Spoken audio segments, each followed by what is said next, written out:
fascinating clip. That is a fascinating clip. Dr. Wilmer, welcome to the show, man. How you doing this morning? You doing all right? Thank you. I'm doing great. Is that better? I think so. Let's play it by ear. Okay. Yeah, let's play it by ear. Maybe. Okay. We'll see. Um, I, give me. Did you hear that clip, by the way? Let me play it one more time. No, I heard it. Okay. So Trump was effectively talking about Taiwan, saying, well, Taiwan doesn't really need any money. Um, and it seems that what he's trying to do is get manufacturing back into the United States.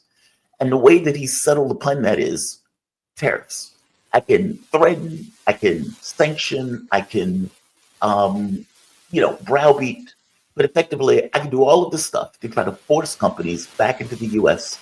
In this case, Taiwan and chip manufacturing in Taiwan, trying to get that stuff back into America. Is that going to work? No, because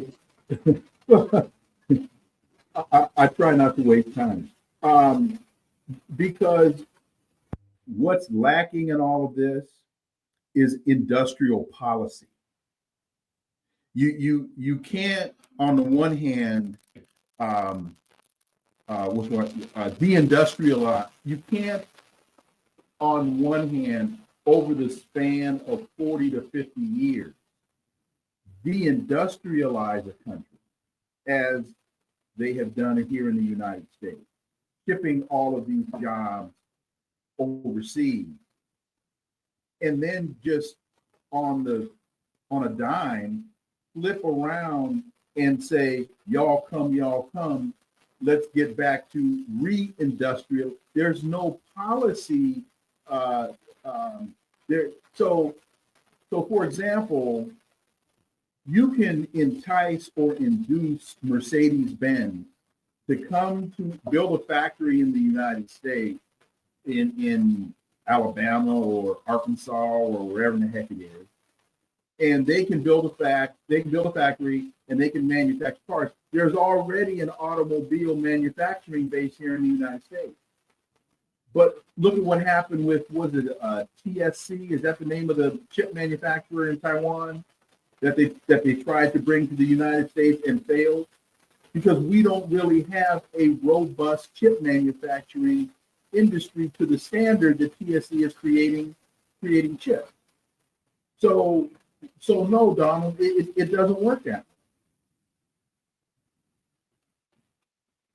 Yes, 1,000% agree. Not to mention, part of what Donald Trump is dealing with is this kind of new world that BRICS has created, where you have Russia, India, China, Brazil, Indonesia is going to be one of the new countries. UAE, Saudi Arabia is being kind of this kind of adjacent partner.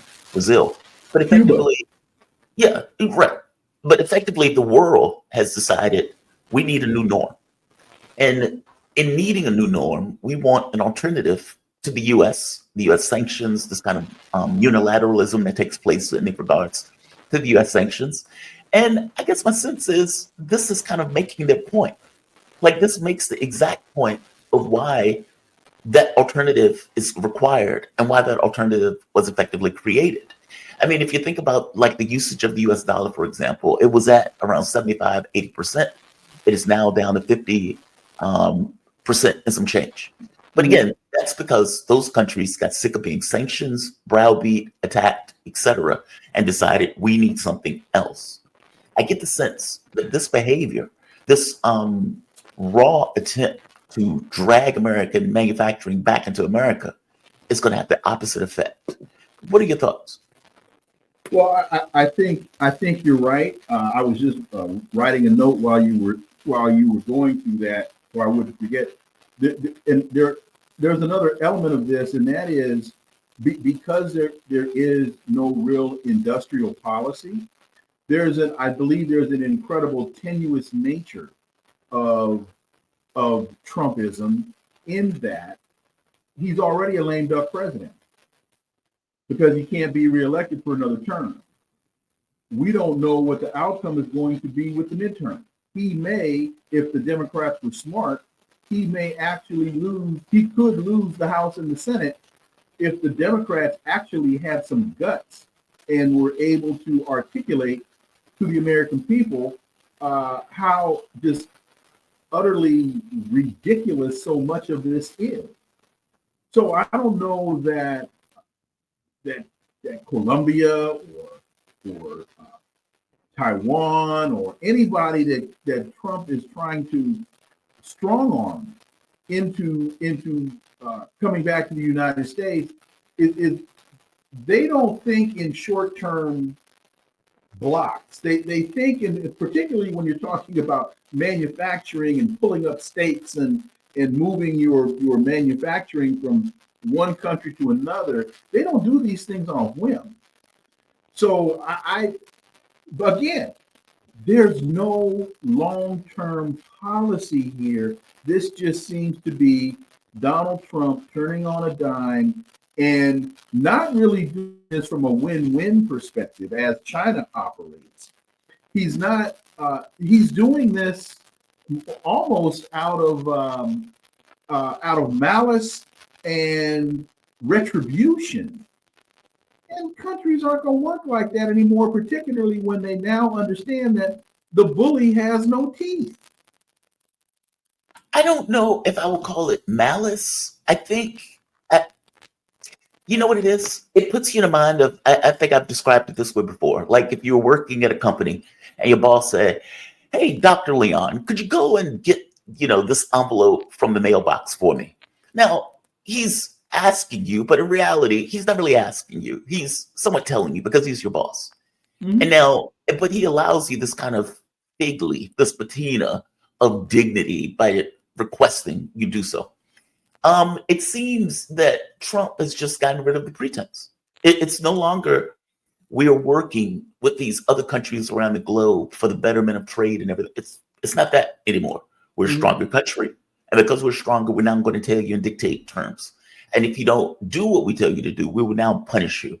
Like, I don't get the sense of malice being a part of it. I just get the sense of, I think somebody in the audience described it as megalomania. Okay, I won't. Well, put it this way: whether it's malice, whether it's megalomania, it isn't positive. Yeah, it isn't constructive. So I won't debate that. I won't debate that characterization in the least. Yeah. It's weird. It's strange. It's a new phenomena, at the very least in our politics. Typically, it's not this overt.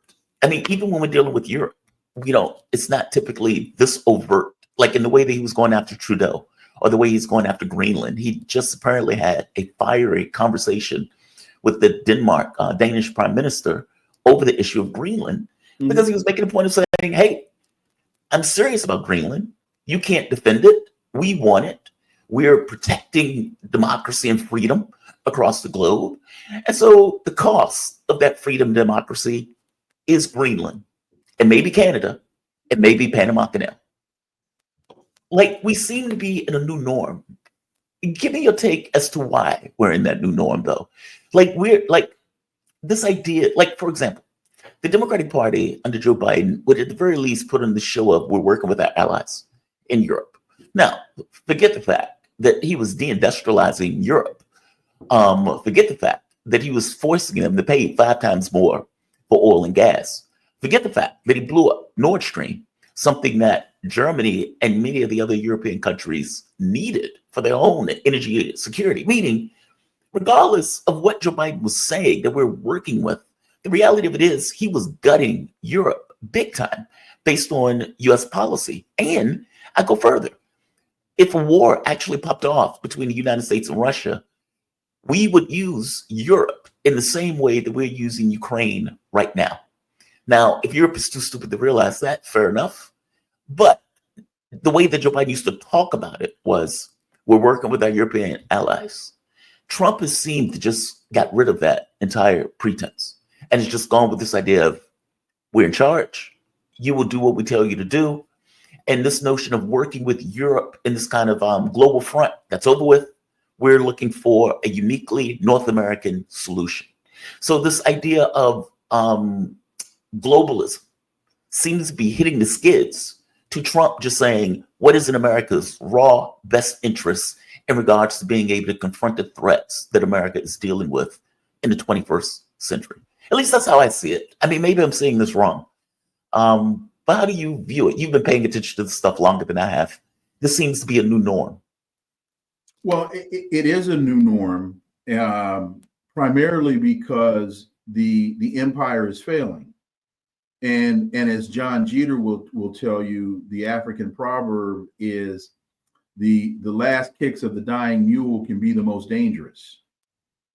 And so it's you talk about American globalism.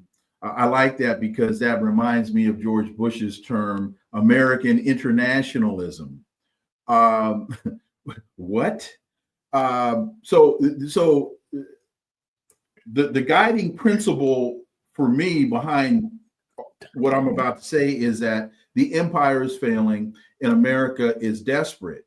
And this idea of we need Greenland to defend democracy and protect ourselves, the world realizes is BS. We claim that we claim that we are in Ukraine to defend democracy when the United States overthrew the democratically elected president in 2014 with the Maidan coup. We claim we're defending democracy when the United States has a $25 million bounty on the head of President Nicolas Maduro, the democratically elected president of Venezuela. So the world knows that that's a farce. And when Donald Trump says that we'll take Greenland from Denmark, I think Denmark is a NATO ally. It is. So now what Donald Trump wants to do is provoke an Article 5 confrontation, as one NATO partner is now militarily threatening another NATO partner, again, as the United States did with Germany when you rightfully say blew up the Nord Stream pipeline. So these to me are acts of desperation.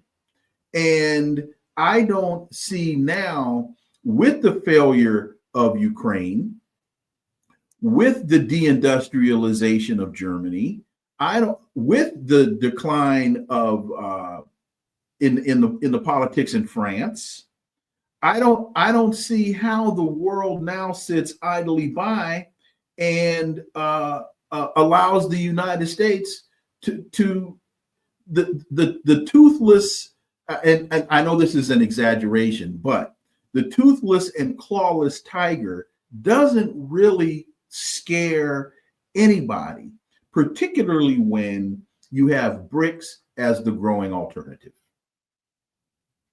Well, I agree with you, but Europe hasn't gotten the memo. Like, why do you think Europe hasn't gotten the memo on this? Europe has been super weird to me because I used to think it was smarter than the way it's behaved over the past, I don't know, several years. And so one step after the next, despite the fact that they knew it was going to damage either their industry, it was going to damage their social cohesion, they still would take that step. And the US didn't have the same concerns that Europe had. For example, during the war in Syria, where Obama was trying to overthrow the Syrian government, those people ended up in Europe, specifically Germany, which disrupted the politics all throughout Europe because those countries were too small to accommodate the number of migrants that they were taking in. And even now, if you're looking at Germany, where there so many industries are leaving Germany and coming to America. And if you think of the amount of money that Europe is spending on Ukraine, we're talking about like $150, $200 billion. Well, that money predominantly has been going to buy weapons. You know, basically 70-80% of that's coming to America to buy weapons.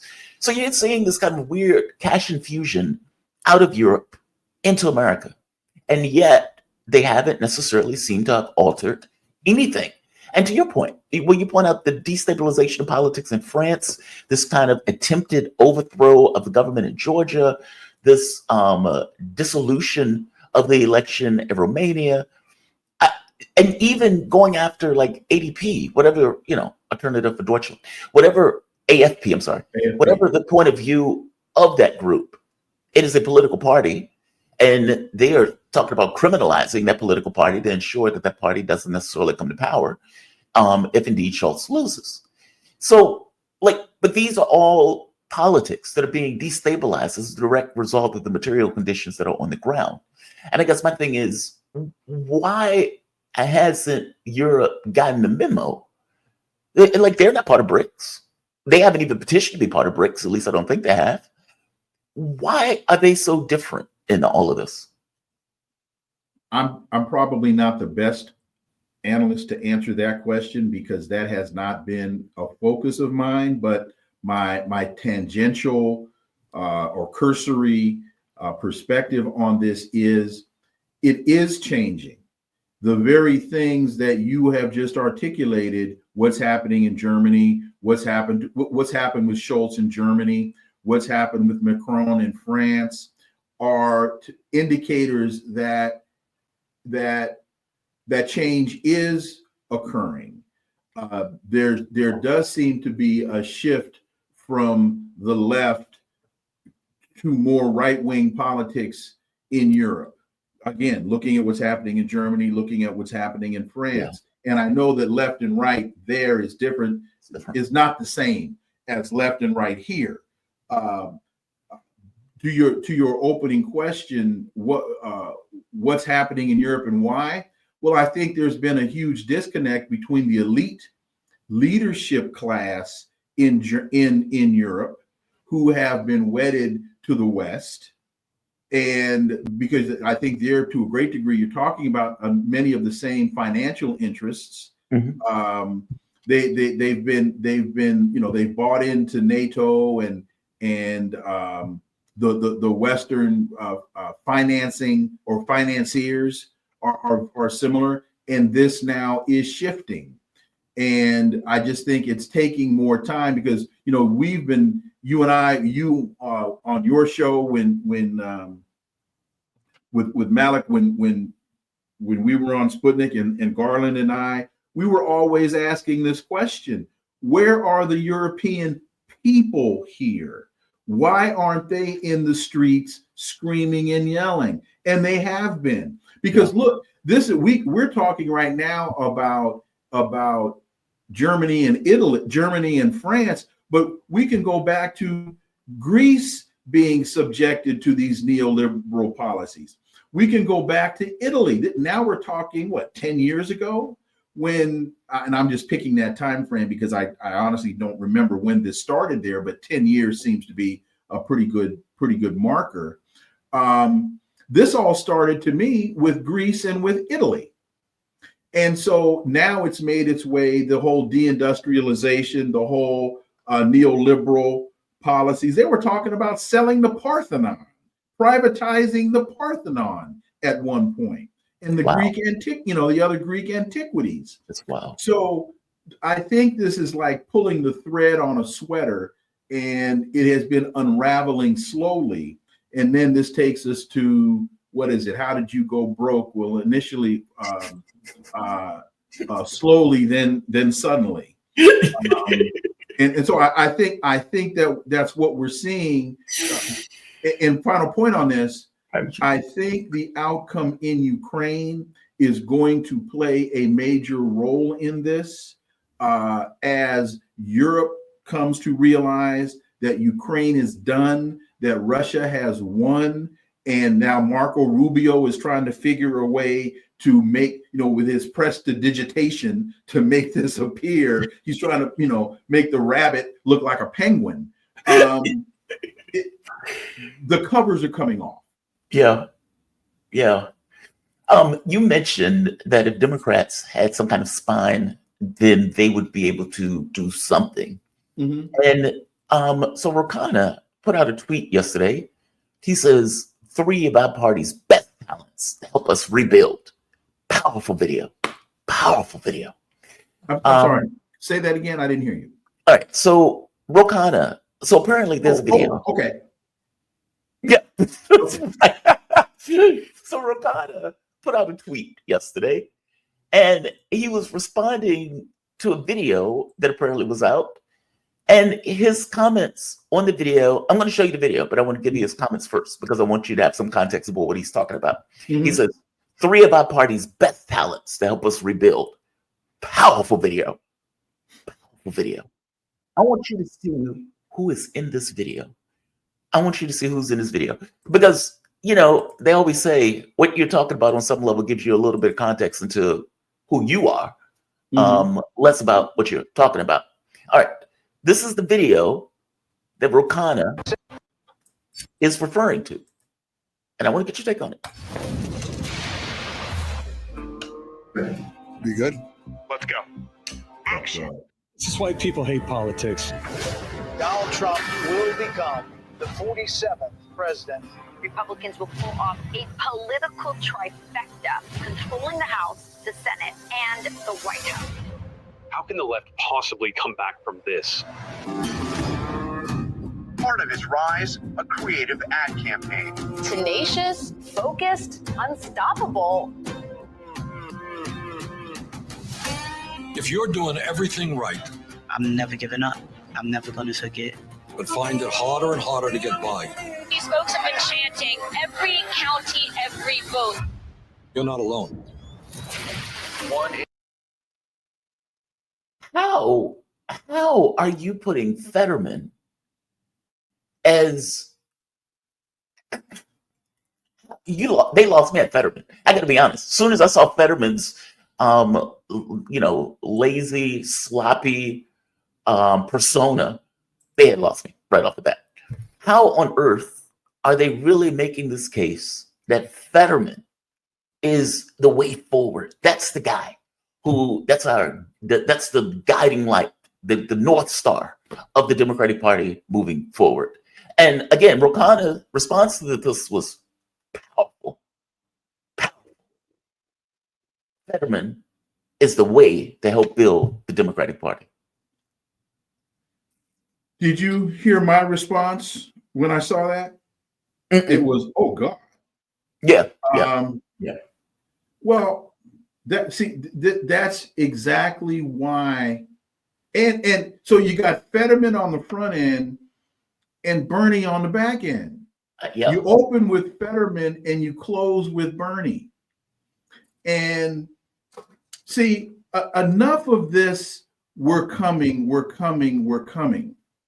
Enough of that. You should be here by now. The ass whooping that you took, it doesn't take you and I to figure this out. I mean, and I say you and I because we're not paid analysts or what's the word I'm looking for? Paid propagandists? No. The folks that they turn to, Democrat. You got Democrat. You mean consultants? Consultants. Thank you. We're not. You have a master of the English language. I know. We're not paid consultants. So this is what that tells me is this: the paid consultants that the Democrats have turned to are telling the Democrats what they want to hear. Because what that showed me was more of the same. You took this incredible behind whooping and you're turning to the same people to tell you the same things so you can lose again the same way. Kamala ran a Hillary Clinton-esque campaign that failed in 2016 and failed again in 2024. Donald Trump has kicked your behind twice, using the same playbook. And you still don't get it. I was waiting for Hakeem Jeffries, and I'm picking these names because these are the people in leadership. AOC, Karen Bass, to come out the November 6th and say, okay, folks, we hear you. We got it. I've been waiting for them to come out and say, okay, we're going to work with Donald Trump as best we can, but we're going to call out the fraud every time we see it. I don't hear it. I don't hear it. This 14th Amendment ploy? Really? Yeah, the citizenship thing. Is that the birthright? This immigration deportation thing? Come on. Where are they? They need to be focused on the midterms. And every day they're silent is a day they lose and cannot reclaim. And you're giving me Bernie Sanders again? Don't forget Fetterman. Oh, I'm sorry, I did. That is, I think in French, les miserables, the miserable. Yeah, that's horrific. I think I get the sense that they're beaten. I tell you, one time I was in the hospital and I forget, some surgery or something like that they had did. I think I was about 16, 17. I'm sitting there all bandaged up, just kind of sitting in the waiting room, not even the waiting room, just in the hallway. And my doctor came by, and I guess he saw me, and he was like, "Oh, why do they have you bandaged up like this?" And he started pulling stuff around. He started talking to me because I guess he looked at me and he thought, "All right, he needs a pep talk." At this moment, he looks rough. He needs a pep talk. I get the sense that they're sitting in the hallway, wrapped and bandaged up. They just beaten. And because their clock have been cleaned in this way. I mean, if you think about it, they tried to kill Trump. They tried to put him in jail. They called him everything but a child of God. They call him Hitler. They call him fascist. They call him a Nazi. All of that stuff. And they still lost. So everything they threw against the wall came for naught. But why did they lose? You tell me. You just articulated very clearly everything they did. Why did they lose? Because they didn't offer anything. Kamala Harris offered no policy. Why? Because she doesn't understand it. And when I say that to people, they think I'm attacking a Black woman and saying that she's stupid. I'm not saying that. What I'm saying is this is not the field for everybody. Mm. So when you were sitting in the hallway in a hospital, you had a doctor walk by, a medical professional, and you trusted him, right? Because he's a medical professional in a hospital. If you saw me walking towards you in the state that you were in, and I said exactly the same thing that the doctor was saying, you'd put your hands up and say, "Hold on, Wilmer. Hold on, Dr. Leon. I know you're a doctor, but you are not a medical professional. You're a smart guy, but this is not your area. Please call someone who resides in this area." Right. She may be a brilliant attorney. I haven't seen evidence of such, but she may be a brilliant attorney. She may have been a phenomenal prosecutor, but a politician she is not. Yeah. Definitely not. This is not her area. She offered zero. And when she was asked, I'm not trying to relitigate the determined case, but what I'm trying to substantiate my point, they didn't offer anything then, and they're not offering anything now. Zero. Fetterman? Dude, I understand you've got issues, and I'm not attacking. Shoot, I got issues. Take off the hoodie. You're a member of Congress. Some of it, this is to a certain degree like culinary arts. Mm-hmm. They say that 60% of culinary arts is presentation. Yep. If it doesn't look good, you're not going to want to sit down and put a fork in it. You don't look like a member of Congress. No, it's a slob. You look like a drunk auto worker. Yeah. And I don't have a problem with drunk auto workers if they're not sitting in Congress. So it's more of the same because they're being paid by the same. And the folks that just got their hind parts kicked, it's time for the American people to understand maybe you need a new coach. Maybe you need a new quarterback. Maybe you need a new general manager because you've lost again.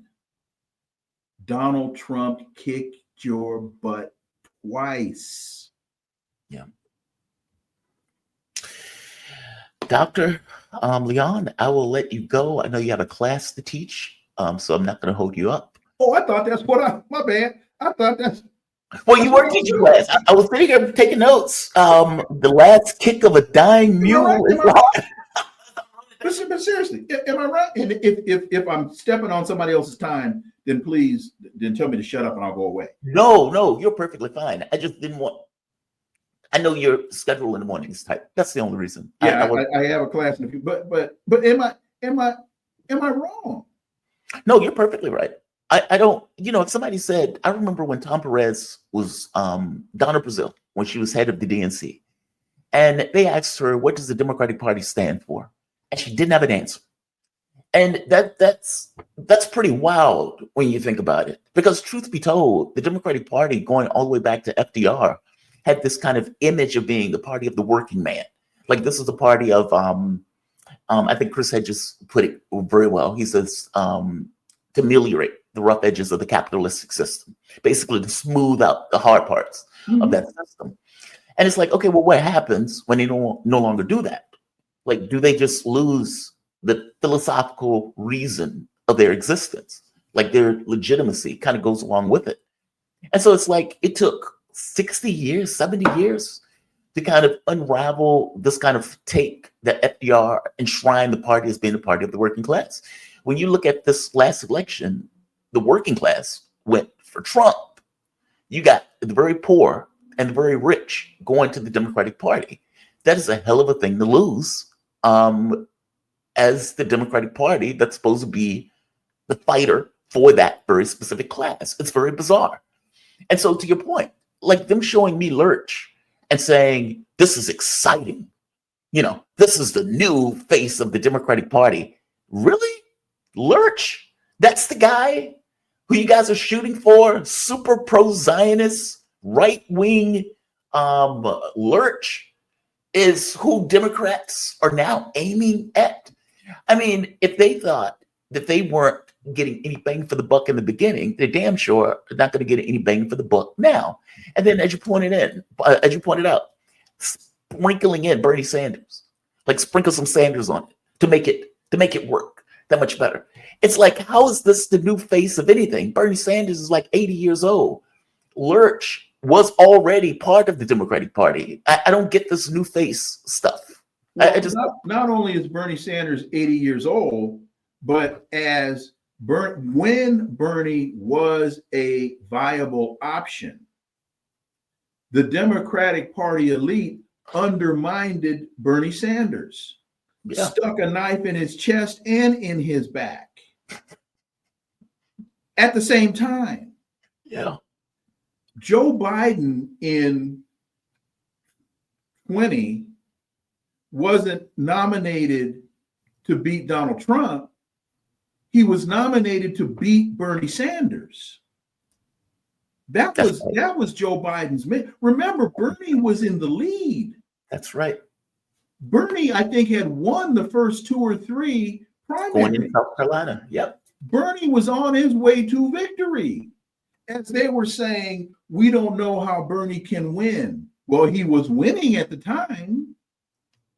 But what that said to me very subtly, or not so subtly, when the guy is winning and you say, I don't know how the guy can win, what you're saying to me is he's not winning in the manner in which we want him to win. He's not articulating, he's winning, but he's winning on policies that we don't want him to articulate.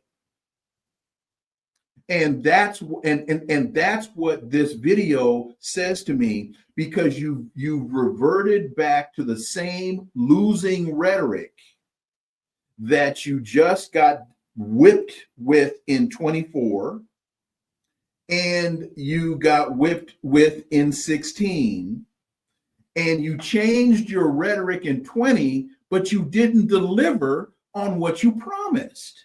Yep. So true. And so look, you're reverting back to, Saquon Barkley. Philly realized, let's run the football. And let's run the football. And what does Saquon do? First play, first possession, run the football, score a touchdown. And now, even though Jalen Hurts is I hate to use sports metaphors, but we're heading into the Super Bowl. Jalen Hurts has a phenomenal arm, is a phenomenal quarterback, but they said, you know what? Let's have the running game open the passing game. And you've got to adjust your strategies based upon the team that's in front of you if you want to win. And obviously, they don't want to win.